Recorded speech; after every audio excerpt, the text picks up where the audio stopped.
Meu nome é Elis Regina da Silva, tenho 40 anos, moro em Jussara, sou casada, tenho 3 filhos e um neto.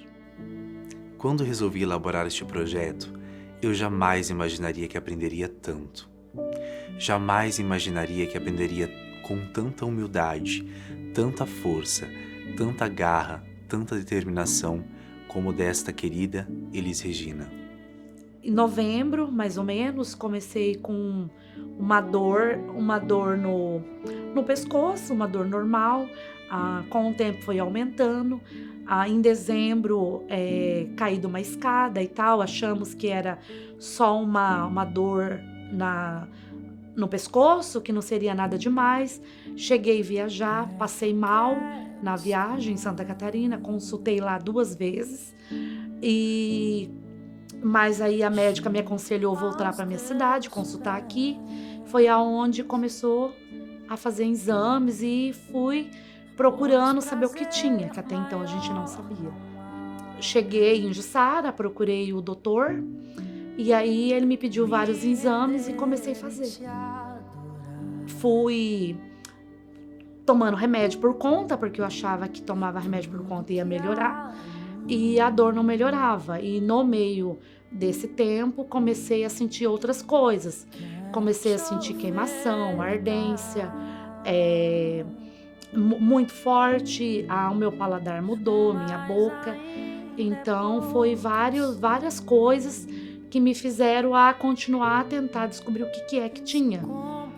E foi feito muitos exames. E aí, no meio do caminho, que a gente descobriu um outro problema. Falava salopas. Só que eu só fui procurar mesmo quando veio a mudança na minha boca. Porque daí, lá em Santa Catarina, eu fui pesquisar o que era aquele grosseiro que deu na minha boca, porque eu não conseguia engolir. E aí eu fui procurar saber o que era. E aí eu fui pesquisar. Aí lá deu que era câncer de garganta no Google. Aí foi aonde eu quis voltar para Jussara, que eu quis procurar um médico, porque eu achava que era um câncer de garganta. Porque na questão do meu paladar, porque o que era doce ficou amargo, o que era sal ficou azedo. E aí eu fui trabalhar, fui tomar um suco. E quando eu tomei o suco, a minha boca na hora já mudou, eu já comecei a passar mal. Aí eu já vi que tinha alguma coisa. Então, foi aonde eu quis procurar um médico. Aí que eu comecei a procurar um médico mesmo e parei de tomar remédio por conta. Banho, e aí a água do chuveiro que bateu no meu peito e doeu. Aí eu só fiz assim, ai, misericórdia. Porque daí eu tinha um caroço, né, que na época tava. Aí eu, ai, misericórdia, será? Então, a minha cabeça era que o caroço do pescoço tinha descido pro peito. Até eu imaginei isso. Aí aonde eu apalpei, eu senti. Aí foi onde eu procurei o posto de novo. Voltando no posto, né, na unidade básica de saúde, procurei o médico de novo, contando os mesmos sintomas, que era a queimação no pescoço, a ardência, o meu paladar. Foi aonde foi pedido para fazer vários exames. Fiz muitos exames e aí começamos com um exame de sangue.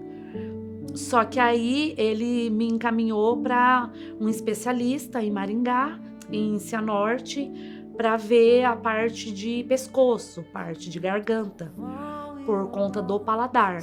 E aí foi aonde o médico me disse, o especialista, que eu não tinha nada, que era coisa da minha cabeça, que era para me procurar uma psiquiatra, que não era nada. E eu vi ele anotando na minha ficha que eu não tinha nada. Mas eu voltei de volta no posto, procurei o doutor, expliquei, falei que tinha alguma coisa, mas não sabia o quê. Aí foi aonde ele me pediu mais exame, que aí foi onde a gente fez a ultrassom e um raio-x de pescoço. Mas aí eu já tinha ido com ele, pedido esse raio-x e essa ultrassom de pescoço. Daí fui, né, marquei tudo. Como pelo SUS ia demorar e tal, por conta da demanda, então eu não quis esperar. Eu quis pagar, quis fazer para fazer mais rápido, porque daí pagando eu queria saber o que eu tinha. E aí eu marquei tudo para fazer. Mas aí num dia fui tomar um banho e aí foi aonde o chuveiro bateu, a água do chuveiro bateu no meu seio e eu senti que tinha alguma coisa, que doeu. Aí eu fui levantar a mão, fui apalpar, foi aonde eu senti alguma coisa. Voltei no posto de novo e comentei pro doutor, daí fiz um exame, né, o Papa Nicolau, e aí pedi pra moça palpar, aí a enfermeira apalpou e falou, realmente tem alguma coisa, você tem que fazer uma mamografia. E aí eu voltei no posto, consultei com o doutor, pedi uma mamografia. Aí marquei para fazer tudo no mesmo dia. A ultrassom do pescoço, o raio-x e uma mamografia. E aí nesse dia lá eu já saí com o resultado. E Elis nos vem deixar essa mensagem com muita serenidade de que devemos encontrar luz, paz, harmonia, esperança e, sobretudo, conhecimento com muita força em todas as nossas caminhadas. Aí foi aonde eu fui, né? Fiz no Mafra, fiz os 3 exames lá. A moça, quando fez a mamografia, ela não me falou nada, mandou eu ficar numa sala e eu já sentia que alguma coisa tinha. Aí ela falou pra mim, não, vamos repetir o exame de novo, porque a gente vai fazer de outro jeito. Aí eu fiz um outro exame de novo, não o que aperta, porque eu fiz um que eles encaixam o peito sem ser o de apertar. E aí aonde veio o resultado, veio o tamanho, veio tudo. A moça me falou, me abraçou, aí eu comecei a chorar, ela falou que não era nada tão grave, mas que era para me procurar um médico. Só que eu tinha mais 2 exames ainda para fazer, porque até então eu estava investigando o pescoço, não o seio. O seio apareceu no meio do caminho. Aí fiz os outros exames e aí onde foi detectado que tinha alguma coisa no pescoço também, na amígdala e no pescoço, mas não dava para ver o que era. Precisava fazer um outro tipo de exame que daí com eles não viam. Mas de lá, nesse dia, eu já saí com o resultado de câncer de mama, BIHARDS 4. Fiz, né, agora há pouco tempo, há um mês quase, uma cirurgia de retirada de nódulo. Retirei um do seio, retirei um que eles falam que são sentinela, embaixo do braço. Estou ainda em recuperação e ainda vou fazer uma no pescoço, que ainda a gente tem que investigar mais para descobrir. Mas provavelmente tenho mais uma cirurgia para fazer de pescoço. Aí assim que recebi o diagnóstico e tal, foi um dia de choro, chorei muito e tal, como eu ia chegar no meu serviço, que eu trabalho de serviços gerais, sempre trabalhei, então a minha preocupação era, não vou conseguir trabalhar, o que eu vou fazer? Cheguei na minha patroa para contar para ela que eu teria descoberto, né, esse câncer, como que não sabia como que ia fazer, como que ia ser, como que ela ia aceitar ou não, porque todo mundo ficou surpresa, ninguém imaginava. Eu imaginava que eu tinha alguma coisa, mas que não fosse tão grave que nem aconteceu. Porque quando a gente vê com outras pessoas é uma coisa, mas quando a gente recebe essa notícia e é com a gente, aí muda, a coisa fica bem difícil. Foram dias de muito assim, de pensar, de saber como agir, como que eu vou falar, o que as pessoas vão vir falar pra mim, como que ia ser. Tive, né, lá no hospital, que eles me falaram que era pra mim conversar com a minha família, contar pra família, pra amigos, parente, porque quanto mais eu falasse, eu aceitasse, melhor seria. As pessoas, até a minha patroa mesmo, todo o tempo, ela falou pra mim que não era, que não vai ser nada grave, que não era, porque eu via que parecia que eles não queriam acreditar que era. Mas eu sabia que era alguma coisa grave. Então acho que falam que não era, isso aí não é nada não, você nem fez biópsia ainda, você é doida. Eu ouvi isso até no próprio hospital, no dia que eu fui fazer a biópsia, e eu triste, de cabeça baixa, com medo de ter dado em vários lugares e tal. Aí uma mulher falou pra mim, você nem fez a biópsia ainda, você nem sabe se é, e tá falando que é. Não, menina, você não tem nada não. Então, assim, várias pessoas falavam que não eram nada, que não eram nada. E eu acho que às vezes você aceitar que tem alguma coisa é melhor do que você achar que não tem, chegar na hora ter e a desilusão ser maior. Então eu sempre fui achando que poderia ser alguma coisa. Poderia ser, porque era alguma coisa. Porque eu achando que era, então se falasse pra mim que não era, pra mim a alegria seria maior. E se falasse que era, eu já sabia que era. Então eu não me choquei tanto, não fiquei tão como dizem que todos ficam, né? Porque daí eu já fui, já preparada que alguma coisa era. Foi quando mas aí foi a parte do Dr. Joaquim, que a gente foi pra Maringá, o endereço que me passaram não era o endereço que eles estavam atendendo. E aí eu não conseguia achar o endereço, e aí o rapaz queria me largar lá, em qualquer lugar. Eu falei que não ia descer. E aí comecei a ligar, e comecei a rezar e pedir pra Deus, porque eu queria muito achar esse médico, porque ele era um especialista muito bom, todo mundo falou, e ele faz cirurgia. Então a minha vontade era procurar ele, porque ele ia me falar alguma coisa que eu tinha no pescoço. E comecei a ligar pra secretária, ligar, até que ela me atendeu e eu pedi, moça, pelo amor de Deus, o endereço, você não me passa o endereço? Que eu tô aqui. Aí foi aonde ela me passou o endereço e a gente achou. Mas foi bem difícil pra chegar nesse doutor. Uma dificuldade, uma coisa que não dá certo, a gente tende a xingar, a reclamar. E eu comecei a falar, se der certo é porque tinha que dar. Se não der, é porque não era pra dar. Porque daí eu comecei a pôr Deus em tudo. Porque tudo é muito difícil. E se você não colocar Deus em tudo, você sofre muito mais. Então, eu começo a rezar. Quando não dá certo, quando não vai, começo a rezar. Aí até que dá certo. Então foi aonde eu comecei a ter mais fé e a acreditar e pôr Deus nas pessoas. Porque senão fica muito mais difícil. Geralmente, né, as pessoas chegam em mim e falam assim, você descobriu um câncer? Sim. Aonde? No seio. No seio não é nada não. Se você tirar fora que tá tudo bem. Não tá tudo bem, porque se fosse tudo bem, vai tirar o seio de uma pessoa pra ver se tá tudo bem. Falei, não tá. As pessoas chegam e falam, você é forte, você aguenta. Eu não sou forte, eu tô tentando, porque eu tô lutando e eu quero ficar bem. Mas a pessoa, né, ninguém é forte, ninguém é fraco. Todo mundo quer lutar. Tem pessoas que chegam em mim e falam pra mim assim, mas isso aí não é nada não, tal pessoa tem e tá bem.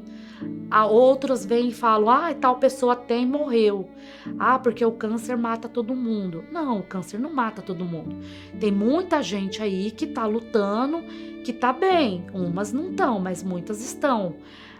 As pessoas falam coisas assim sem pensar que a outra pessoa tá magoada. A pessoa fica sentida com o que tá ouvindo. Em relação de comparar uma pessoa que tem um câncer com outra, porque cada um é diferente, cada pessoa é diferente. Isso. Decidi cortar o meu cabelo era mais grande, maior, aí eu decidi cortar, mas não contei pra ninguém, quis ir sozinha, assim, sem falar nada, que eu queria que as pessoas vissem o que elas iam falar. Tirei uma foto, postei, e aí vieram as críticas. Vieram me julgar, porque eu cortei o cabelo. Se você nem sabe o tratamento que você vai fazer, você nem sabe se o seu cabelo vai cair porque cortou. Aí eu falei, gente, eu cortei o cabelo porque para ficar melhor, porque eu vou fazer uma cirurgia, vou ficar só deitada. vou precisar de alguém para cuidar de mim.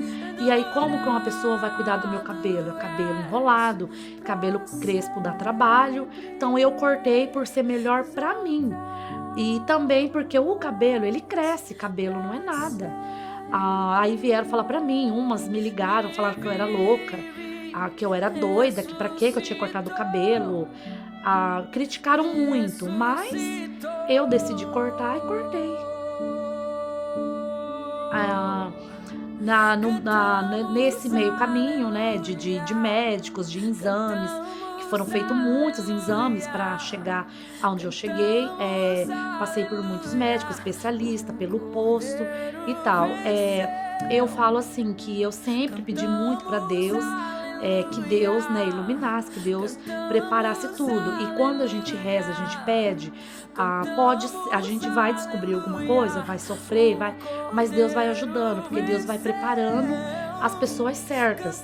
Lá no hospital, onde eu faço o tratamento, fiz amigos, tenho no WhatsApp contato com algumas pessoas que me mandam mensagem, perguntam como eu tô, que lá a gente conversa entre a gente.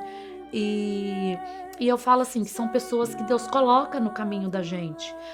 As pessoas têm que, quando descobrir essa doença ou qualquer outra que seja, primeiramente tem que ter fé. Porque você tendo fé em Deus, Deus coloca as pessoas no caminho. Fácil, não é? É sofrido, mas com Deus vai encaminhando e tudo vai se encaixando e vai dando certo. Desde muito pequeno, eu sempre aprendi com a minha família que é necessário que tenhamos empatia com o próximo, que tenhamos amor, respeito e, sobretudo, solidariedade. Elis Regina tem me ensinado com a sua garra, com a sua determinação e com o seu empenho de ser cada dia uma pessoa melhor. Eu tô tentando entender, o porquê de tudo, porque a gente que é acostumado a trabalhar, acostumado a ter uma rotina, uma vida, levanta cedo, faz comida, faz marmita e não sei o que, vai trabalhar, né? Então a gente tem aquela rotina do dia a dia. E em 2 meses eu descobri essa doença, passar, né, por cirurgia, depender dos outros para tudo. É muito difícil, não é fácil. Sim, eu falo que é só com fé, tendo fé em Deus, pedindo para Deus dia após dia, porque não é fácil, ainda mais que a vida da gente, ela transforma de uma hora para outra. Em 2 meses, eu fui para o PECAM com um mês e meio, marcou cirurgia. Então, assim, eu não tive tempo para nada, para nem pensar muito. Simplesmente era câncer, já falou que era câncer, já falou que eu tinha que repetir os exames e já fiz exame de pré-operatório, já marcou cirurgia, operei e tô aqui já quase um mês operada. Eu acho que quando as pessoas chegam até um paciente oncológico, sendo um amigo ou não, e descobre, né, que essa pessoa é um paciente oncológico, a pessoa está com diagnóstico de câncer, elas têm que ver o que falam, porque elas vêm e falam qualquer coisa, elas falam, seu câncer é na onde? Ai, menina, o meu irmão teve. Ai, morreu.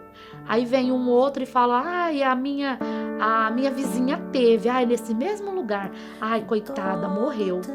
Ai, uma amiga minha, ela teve. Ai, não aguentou 6 meses. Falo, gente, vocês não têm que falar isso. Porque essa pessoa já não tá bem. A pessoa já tá, né, com esse diagnóstico. E você vem falar isso, a pessoa fica mais triste, a pessoa se entrega mais. Porque se é uma pessoa que ainda não se aceitou, uma pessoa que ainda não está resolvida com a doença, ela fica mais triste, fica mais debilitada. Eu, particularmente, não tenho problema com isso. As pessoas vêm, falam o que quer, eu escuto, fico quieta, mas tem pessoas que não. Então eu acho que as pessoas tinham que olhar o que fala quando chega perto de um paciente oncológico. Nos últimos dias, né, que eu comecei a sair que daí todo mundo já tava, né, sabendo, que foi eu mesma que resolvi contar. Postei em redes sociais, postei no meu WhatsApp, liguei pedindo, né, oração. E aí as pessoas me encontravam na rua e perguntavam pra mim, perguntava se era eu, a Elisa. Eu falava assim, mas você tá com câncer mesmo? Aí eu, sim, por quê? Ah, mas você tá bem, você não tá magra, você não tá assim. Eu falo, gente, vocês têm que parar de achar que pra ter câncer você tem que estar magro, careca e arrastando uma perna. Tem muita gente que tá passando por isso e que tá bem. Eu tô bem, tem muita gente que tá bem. Tem muita gente que não fica, mas tem muita gente que tá. Então, assim, se você quer perguntar, olha o jeito de perguntar. Porque dependendo do jeito que você pergunta, você magoa a pessoa vai ficar magoada, vai ficar triste. Quando, né, eu descobri mesmo, tal, que foi concreto, eu cheguei a perguntar, por que comigo? Com tanta gente no mundo, por que comigo? Eu trabalho, eu não fumo, eu não bebo, não saio de casa, não faço mal pra ninguém, por que comigo? Aí muitas pessoas, né, que eu fui contar, que eu ficava perguntando pra Deus por que, vieram falar pra mim, que é porque tinha que ser comigo, que se o que é pra ser comigo não é pra ser com outra pessoa e que eu tinha que aceitar. Foi aonde eu comecei a rezar e pedir pra Deus, e aí foi aonde eu conversei com Deus e falei, eu aceito, né, eu aceito esse problema, eu vou tratar, vou fazer a cirurgia, só que o Senhor vai pegar na minha mão, vai estar comigo, vai me ajudar e vai dar a minha cura, porque eu preciso da minha cura, não por mim, mas pela minha mãe, que precisa de mim, pelos meus filhos, pelo meu marido. Falei, porque o Senhor sabe que tem muita gente que depende de mim, então eu preciso da cura. Não vai ser fácil, vou tratar, vou fazer o que tiver que ter feito, que fazer, eu aceito a doença, mas eu quero a minha cura. Na parte, assim, conversando com Deus, pedindo a cura, falando que eu aceito, mas eu quero a cura, eu peguei e pedi pra Deus, falando assim, que se desse errado, que eu não conseguisse, que o câncer estivesse em outros lugares, que eu não conseguisse a cura e tal, chegasse a acontecer alguma coisa, que tava tudo bem, que eu queria que Deus desse a força, que Deus ajudasse os meus filhos.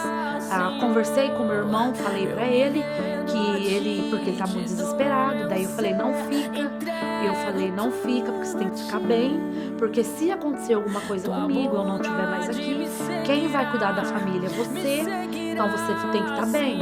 Então eu peço pra Deus que se eu não estiver aqui, acontecer alguma coisa, que Ele dê força pro meu irmão, pra minha mãe, meu marido, meus filhos, que eles fiquem bem e que eles aceitem, porque é uma coisa de Deus, é uma coisa que tem que ser. Ninguém procurou uma doença, ela apareceu, como pode aparecer qualquer um. Então, assim, eles não têm que se revoltar, eu acho que eles têm que aceitar igual eu aceitei e viver da melhor forma possível. Trabalhar, pelo amor de Deus, ficar sem trabalhar é a pior coisa.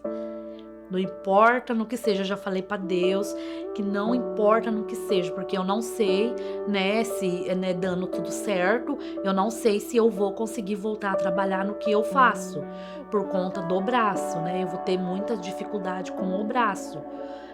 Não vai ser igual era antes, mas se Deus permitir que eu fique aqui, eu peço que não importa no que for que eu tiver que trabalhar, mas eu quero trabalhar, eu quero voltar à minha vida, minha rotina, vou mudar meus hábitos alimentares, que eu vi que eu comia errado, vou caminhar, eu quero, porque eu precisava, mas não fazia, então eu quero mudar várias coisas que eu não tinha hábito, que eu quero passar a ter, mas primeiramente voltar a trabalhar, porque para quem trabalha, ficar sem trabalhar, ficar em casa, para muitos fala que eu tô numa vida boa.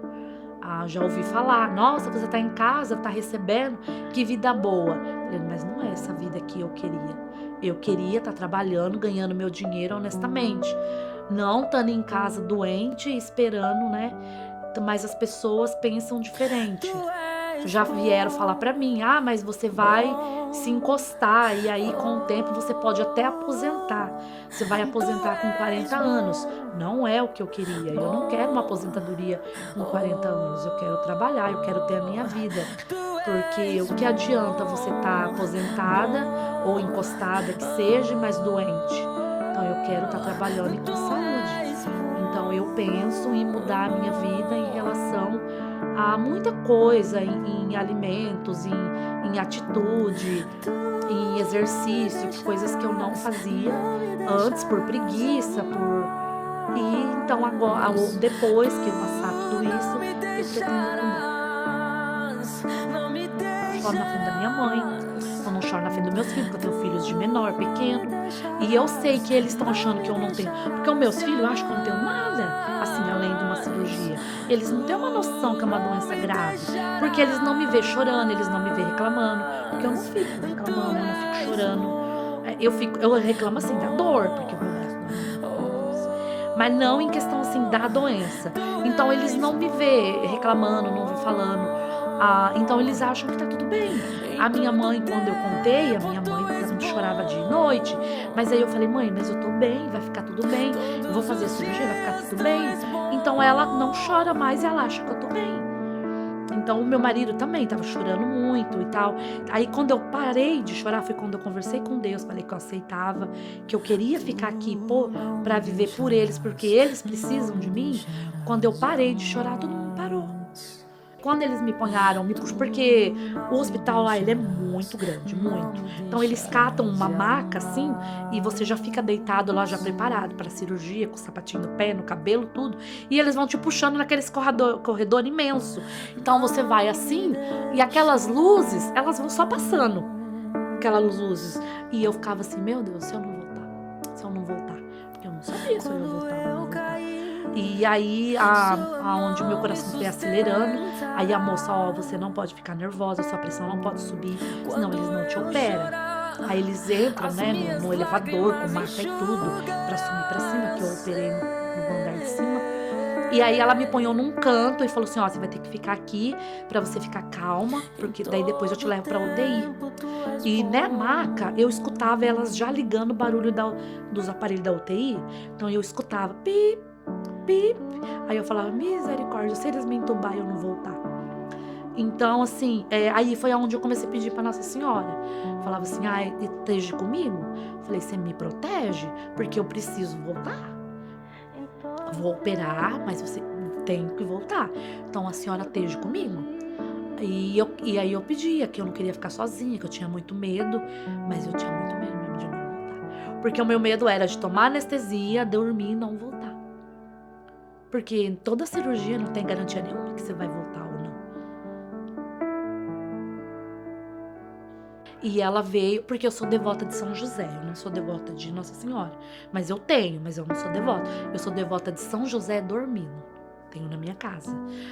Tenho ele dormindo e tenho ele acordado. E eu sou devota da Santa Chagas. Muito. Então, só que na hora eu não a lembrei de São José, porque eu queria que Nossa Senhora me cobrisse com um manto. Então eu pedia para Nossa Senhora. Aí eu pedia porque eu queria voltar, que eu queria ficar bem, que eu precisava. Então eu só falava assim, eu preciso. Aí eu falava, Deus, o Senhor sabe de tudo, o Senhor conhece a minha vida, de quando eu nasci até hoje. Então o Senhor sabe que eu preciso voltar. Então me ajuda. Só que aí eu comecei a pegar medo de falar pega na minha mão, porque no dia que eu fiz a biópsia eu fiquei muito ruim, achei que eu ia morrer, e eu tinha a impressão que pegou na minha mão. Então agora eu não falo mais pra pegar na minha mão. Eu falo só que me ajuda, e eu tenho o costume de falar, eu não quero que esteja do meu lado e nem atrás, eu quero que fique na frente. Me ajuda. Posso de contar pra qualquer pessoa, assim, porque tem pessoas que não acreditam, tem pessoas que tiram sarro, né? Assim, que fala que daí... porque, no entanto, eu tava voltando de anestesia. No entanto, por isso que eu fechei meu olho, eu esperei um pouquinho, eu só abri quando a moça começou a me chamar. Porque eu falava, sabe que eu morri? Porque a gente vê que tem pessoas que falam que sai do corpo, que não sei o quê. Falei, eu não sei, eu nunca operei. Então, assim, pra eles, quem convive comigo, quem é católico, acredita. mas tem pessoas que não. Porque tem muita gente que vem falar pra mim, mas você tem que pedir pra São Rafael, São Gabriel, São não sei o quê. Porque cada um tem o seu santo, né? Devoto de um santo. Eu sou de São José Dormindo. Por muita coisa, assim, de São José Dormindo.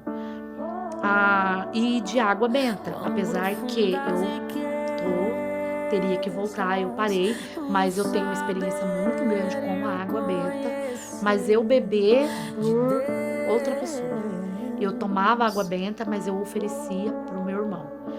Eu não tomava água benta pra mim, porque até então eu não tinha nada. Mas como ele estava passando por muito problema, muita coisa, e eu queria ajudar, mas eu não tinha como, então eu passei a pôr água benta todo dia pro padre Reginaldo, e eu tomava água benta e eu oferecia cada gota daquela água pra ele. E aí foi onde eu conheci São José e fiquei devota de São José. Então eu me peguei muito com São José. Só que tem gente que não acredita, porque tem gente que nem considera São José como santo. E eu tenho uma devoção muito grande. O meu São José tá lá, e tem até um travesseirinho que põe o pedido lá debaixo do travesseiro dele. Então eu falo assim, cada um tem a sua fé. Eu só tenho que ter fé. Sempre aprendi que para conhecermos uma pessoa, necessitamos dar a ela poder e dinheiro. Aí então revelaremos o seu verdadeiro caráter.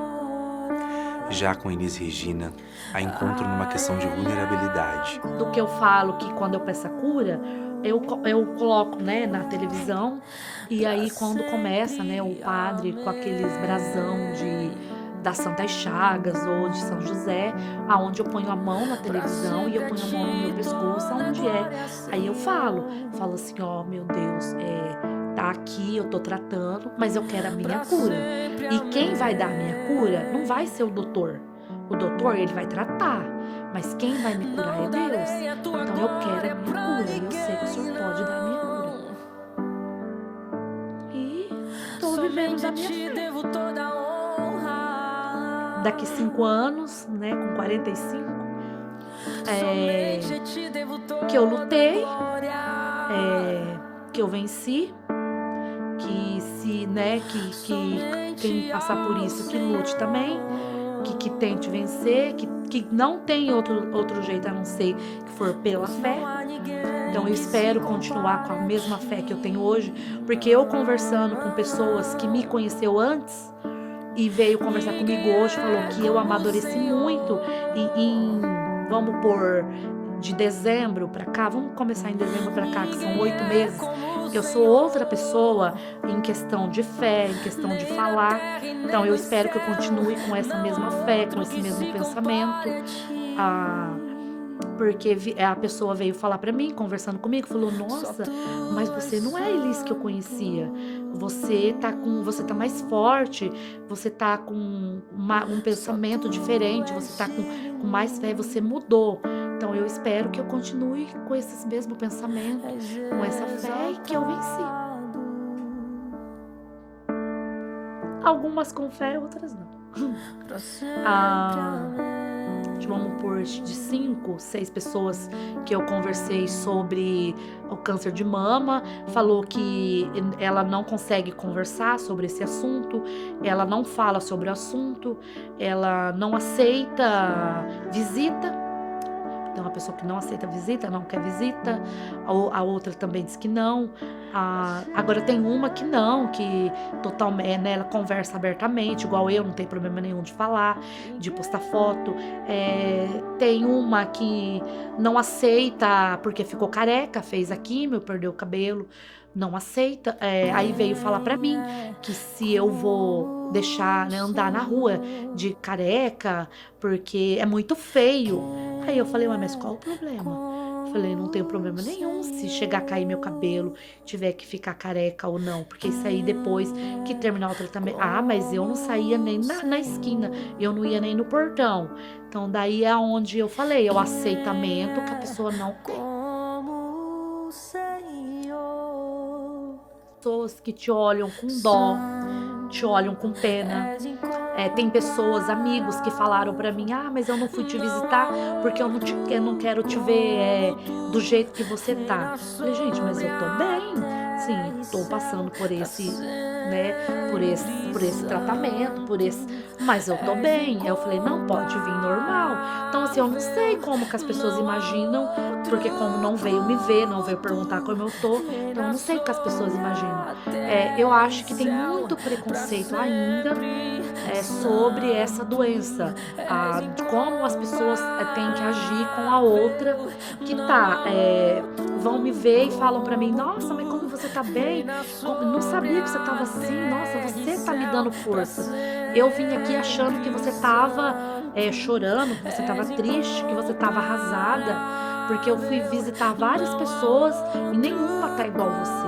Então eu acho que as pessoas têm que mudar o jeito de tratar uma pessoa que descobre qualquer tipo de doença que seja, porque tem pessoas que vão te visitar e em vez dela te pôr pra cima, elas te falam tanta abobrinha que elas te colocam pra baixo, te deixam pior do que você já tá. Então eu acho que as pessoas que tinham que mudar, porque descobrir uma doença não é você ter dó, você ter pena, é você dar força, você dar apoio com palavras que vai erguer a pessoa. Não ter dó, ter pena, ficar falando, ai, coitadinha, nossa, ai, que pena, que dó. Falo, não, eu não quero dó de ninguém. Eu quero sim a oração e o respeito e o jeito de falar comigo, qualquer outra pessoa. Acho que é isso. Eu penso, né, que daqui os anos, quando eu tiver com 40, 45 e poucos, que eu penso que eu pedi, eu rezei e pedi a minha cura, recebi. Então eu acho que sou guerreira, sou merecedora, porque não sei assim explicar. Eu acho assim que a gente tá aqui lutando, todo mundo veio no mundo pra lutar, pra viver, pra ser feliz. Então eu acho que eu lutei o tanto que eu pude, consegui. Então, o que eu falaria pra mim é isso, que eu sou uma vencedora, uma merecedora de estar onde eu cheguei, independente de qual seja, né, qual lugar eu chegue. Eu tenho Deus. Eu não quis falar assim, porque eu sei que se eu falasse meus filhos, né, iam ficar magoados. Mas eu falo pra Carol e a Carol briga comigo um monte, porque eu falo assim que eu não tô lutando pelos meus filhos. Porque os meus filhos, eles vão crescer, vão ter a vida deles. Eu tô lutando pela minha mãe. Porque eu sei que não tem ninguém que vai cuidar dela. E a minha mãe é diferente.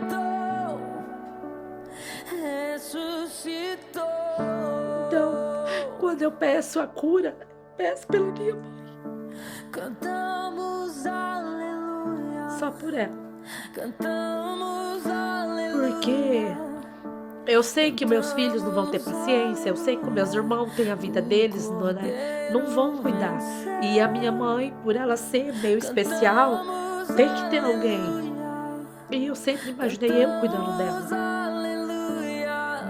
Não eu. E eu sei que, como ela já é desse jeito, não tem a cabeça muito boa, então eu falei para Deus que se chegar a acontecer alguma coisa comigo e eu morrer, ela vai ficar mais, vamos pôr, doida.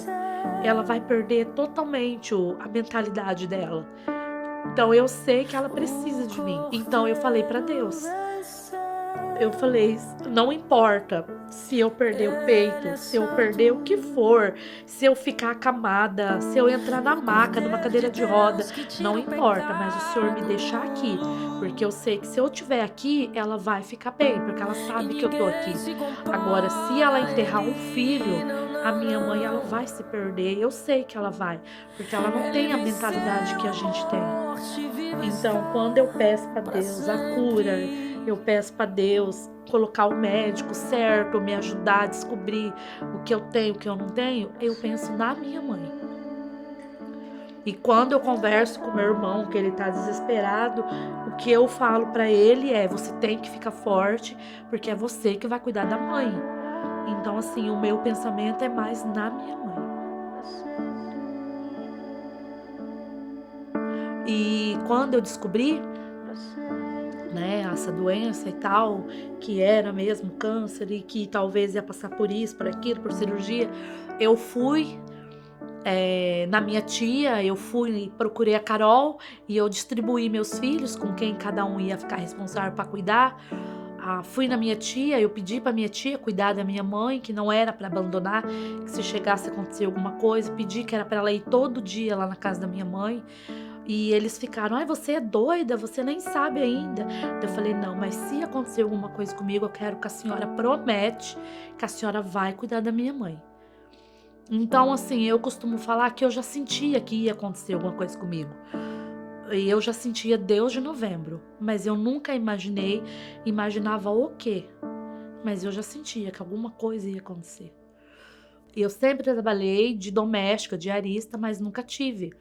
E Deus registrou a minha carteira em, acho que dezembro, que eu registrei a carteira. Consegui ficar 1 ano trabalhando de carteira registrada, porque eu acho que Deus sabia, já via que eu ia precisar.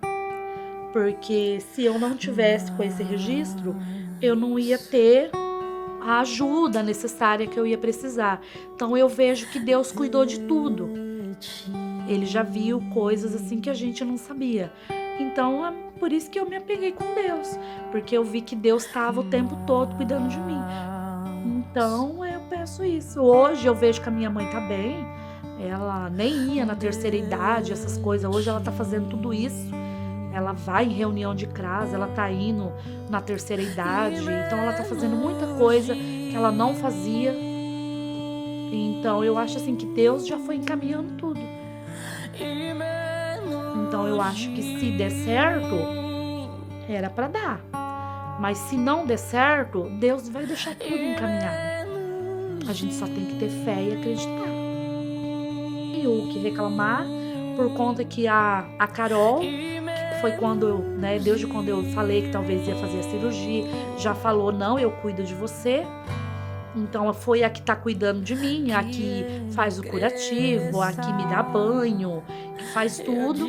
A mãe dela, a Angélica, que os momentos mais difíceis foi ela que estava comigo, que segurou a minha mão e cozinhou para mim.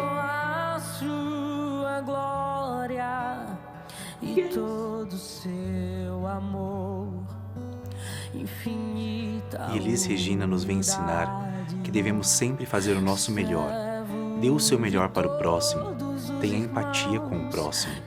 Tenha solidariedade, sororidade com o próximo. Muita coisa para falar é que ela não quer, porque ela deixa de sair para ir lá cuidar de mim, para me dar banho, porque eu, por causa do meu braço, hoje mesmo ele tá bem inchado, ele dói muito. Então eu não consigo me trocar e tal, e ela vai, e os amigos dela falam que ela não tá ganhando nada para fazer isso. Por que que você vai lá? Você não é nada dela. Aí ela fala, não, eu vou lá porque eu gosto da Elise, porque eu vou. E ela tá, desde o dia que eu fiz a cirurgia até hoje, todos os dias. Ela vai de manhã e vai à tarde. Ela sai do serviço e vai de manhã, ela vai me dar banho antes de ir trabalhar. E coisas assim que eu acho que ela tá fazendo por amor, porque eu não tenho como pagar, nunca vou ter como pagar o que a mãe dela cozinha na casa dela e manda pra mim comida mesmo assim de doente, que ela manda pra mim, aí fica, né, eu falo assim, a Carol em questão de fazer o curativo, de Deus da biópsia, né, a Carol já faz. E faz por amor, porque ela é apenas uma amiga, ela não é meu parente, ela não é nada. É uma amiga que foi criada ali junto e faz por amor. Tem paciência comigo, porque nós brigamos um monte. Eu falo umas coisas, ela briga comigo, porque eu fico falando que é melhor morrer, se for pra ficar assim. Aí ela briga um monte comigo. E eu sei que muita gente deve ter inveja, deve ter ciúme, porque chama ela pra sair e ela fala, não, eu não posso, eu tenho que ir lá dar banho na Elis. Então, mas as pessoas não entendem, porque as pessoas falam o quê? Ah, mas você vai lá por quê? Cadê a filha dela? Você não é nada dela, por que que você vai? Então assim, e ela vai. Então eu falo assim, vai por amor. Então eu sempre olho pra ela e falo, você é o anjo preto que Deus colocou na minha vida. Porque o que eu ia fazer se não tivesse ela? Então, ali, como eu trabalhei em muitas casas, que eu até falo, se fosse pra me escrever um livro, dava um livro, e eu sei que não são o que estão ali. Não são. Então, quando eu vou, eu peco.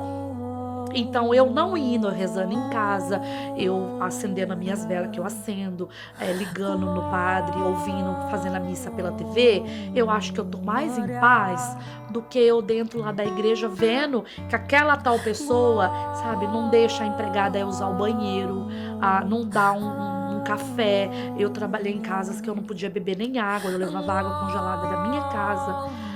E pessoas que estão ali, entendeu? Assim, e pessoas que gritam, que te maltrata, na hora de te pagar, não te paga, sabe? Então, pessoas assim, mas que estão ali dentro. Então, quando eu vou, eu não me sinto bem por isso. Mas aí falaram pra mim que a gente tem que ir porque é de Deus, não por causa da pessoa, né? De quem tá ali dentro. Mas automaticamente não tem como, porque você tá vendo a pessoa ali. Que coisa mais triste sermos apenas parente. É necessário que sejamos família, família participativa e não apenas parentes em um simples registro civil. É necessário que tenhamos empatia, amor para com os nossos queridos. Eu fiquei assim, mas como assim, né? Eu falei, mas por quê? O senhor não tem nada pra falar pra mim? Aí ele falou assim, você aceita a unção dos enfermos, você aceita uma oração, vou colocar você nas missas, na intenção das missas, mas eu não tenho nada pra falar pra você. Você tá ressarcida na fé, na esperança, e o que vai te curar é a sua fé. Porque tinha que ser você. Porque se eu estivesse trabalhando numa casa de uma pessoa que não tivesse condição, essa pessoa não ia ter como ficar comigo, ela não ia poder me mandar embora, e como ia ser tudo mais difícil. Mas Deus escolheu você, Deus esperou eu ter o tempo de carteira, porque tem que ter o tempo para conseguir encostar e tal. Então você foi escolhida, então tinha que ser você. Então, todo o tempo que ela chorava, que ela vinha, eu falava pra ela, vai ficar tudo bem, eu tô bem. Eu falei assim, Deus tá agindo, Deus tá colocando tudo certo. Então, eu vejo que eu consegui a cirurgia com menos de 2 meses. E eu tá operada, eu tá aqui, eu tá registrada e tal. Tudo aconteceu muito rápido. Então, era porque tinha que ser, porque Deus tava ali. Toda a minha vida Eu acho que é nisso para que as ti, pessoas têm que ver, tem que meu começar a ver respirar, Deus nessas os meus coisas. pensamentos, No serviço, no minhas atitudes, amigo, minha no refletir a vizinho, ti, em Jesus. tudo.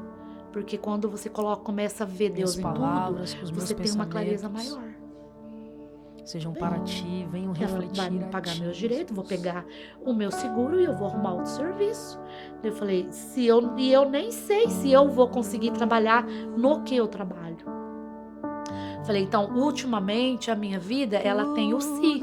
Se eu vou voltar, se vai dar certo. Falei, tem. Então, eu tô vivendo o hoje. O hoje, eu não vou ficar me preocupando com o que vai acontecer daqui 6 meses, daqui 1 ano. Eu falei, não sei. Eu falei, vamos viver o hoje. O Josué teve uma história muito triste, passou por umas coisas muito assim. E ele fala que ele tá de pé, ele não por causa de mim. Então, quando eu descobri o câncer, afetou ele muito, muito, além do que a gente imagina. Porque ele me vê, assim, até o meu outro irmão fala assim, o seu queridinho, você fica passando a mão no seu queridinho. Mas não é que quando ele precisou, ele não teve ninguém. E por ele ser homossexual, ninguém quase da família aceitou na época, né? Hoje ele já é mais esclarecido. E eu sempre falei pra ele, você é o meu irmão. Independente se você esteja com mulher ou com homem. Falei, você é o meu irmão. E quando os anos foi passando, o meu irmão nunca deixou ele ter contato com as filhas. Porque acha que vai relar, vai pegar. E os meus filhos foi criado com ele. Porque eu sempre ensinei os meus filhos a amar o tio Josué. Nós nunca usou palavra gay, nós nunca usou dentro da minha casa homossexual, viado, nada, nunca. Sempre assim, ó, o tio Josué. E com a pessoa que ele tá, é o João, é o nome. Nunca ensinei a falar tio porque não é tio.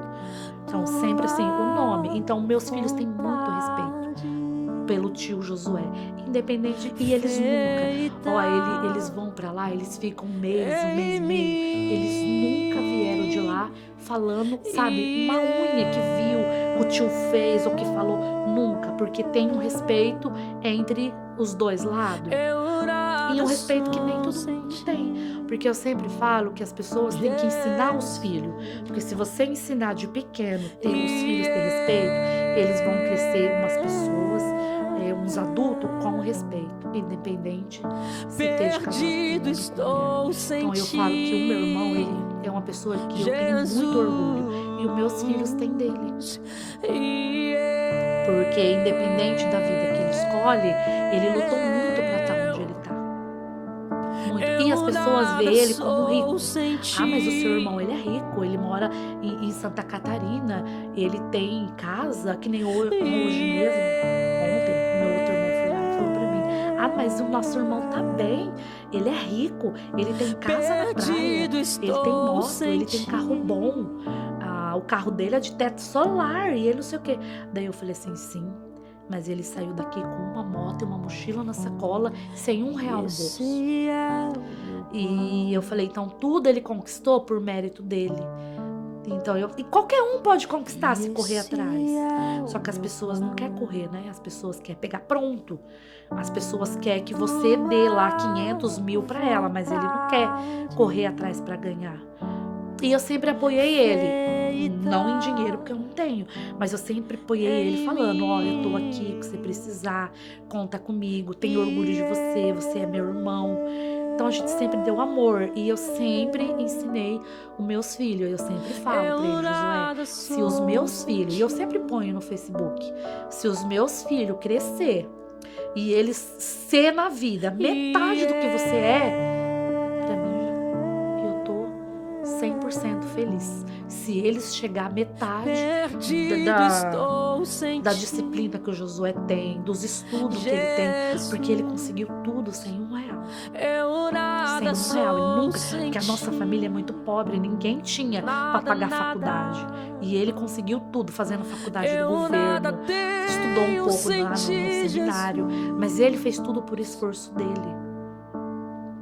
Então eu falo para meus filhos em casa, vocês têm que ter orgulho do tio. Então o que me abala muito é falar do Josué, porque o Josué, ele, independente do que ele esteja, com quem ele é uma pessoa que merece respeito, e eu tenho muito orgulho dele. Eu espero que meus filhos cresçam. Ele faz isso, sabe, coisas que ele não fazia. E eu falo que o sofrimento faz parte de todo mundo. Um sofre mais, um sofre menos, porque Deus não prometeu que nós ia ter só uma vida de alegria, né? Porque até os santos sofreram, né? Imagina nós. Porque o meu irmão veio falar pra mim que não é pra mim ficar pedindo pra santo. Porque até o santo chegar perto de Deus, já demorou, que é pra mim pedir direto pra Deus. Eu não respondo nada. Mas o que o ar que eu respiro, eu preciso de ti. Nós vai, com apenas 3 palavras. Não deixe apenas planos para o dia de amanhã. Coloque em prática tudo o que você pode fazer hoje. E é isso que eu percebo na nossa querida.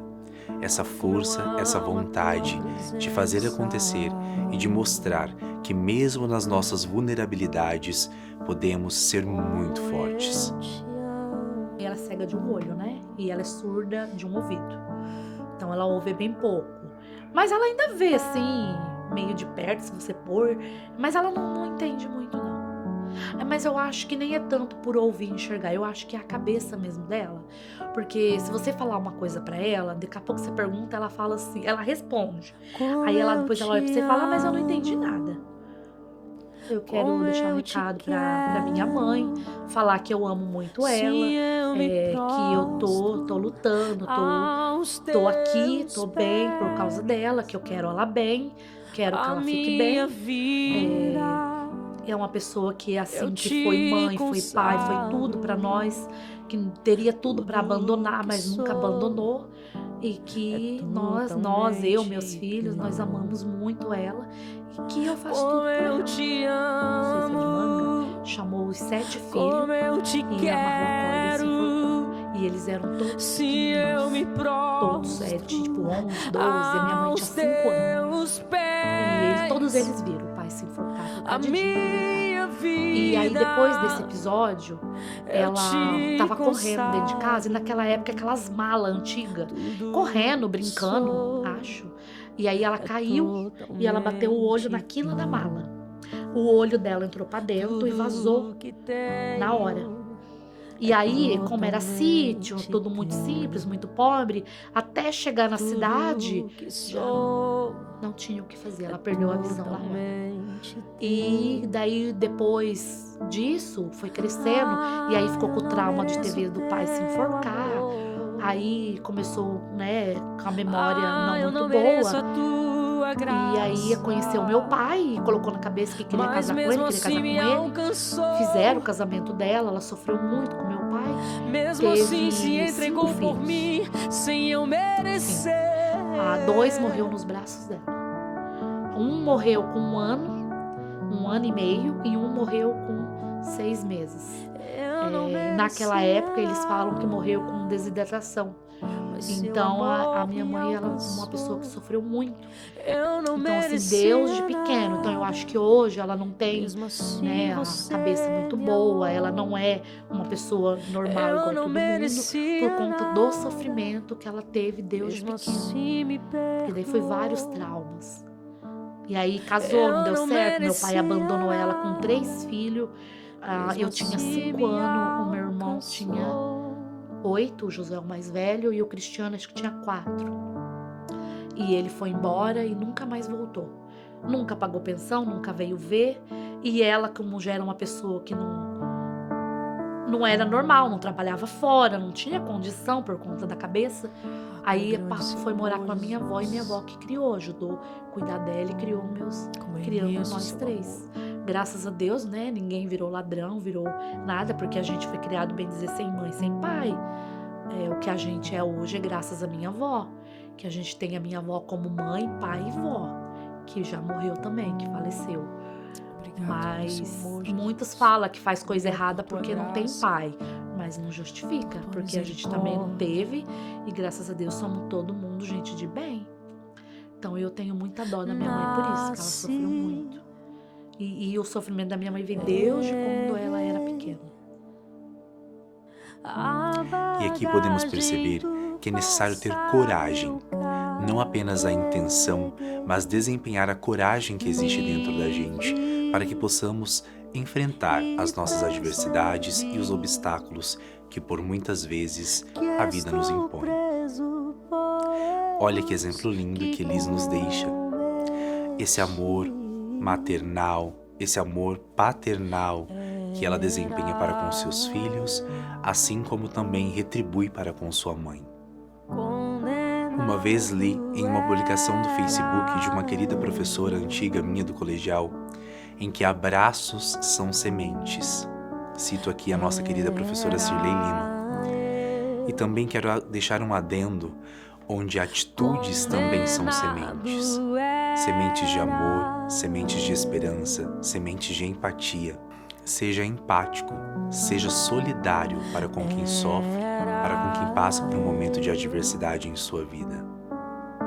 E com tudo isso que nos foi apresentado, com todo este relato maravilhoso da nossa querida Elis Regina, quero pedir a todos que rezem, coloquem em suas orações a nossa querida Elis Regina, para que Deus restaure a saúde da Elis Regina.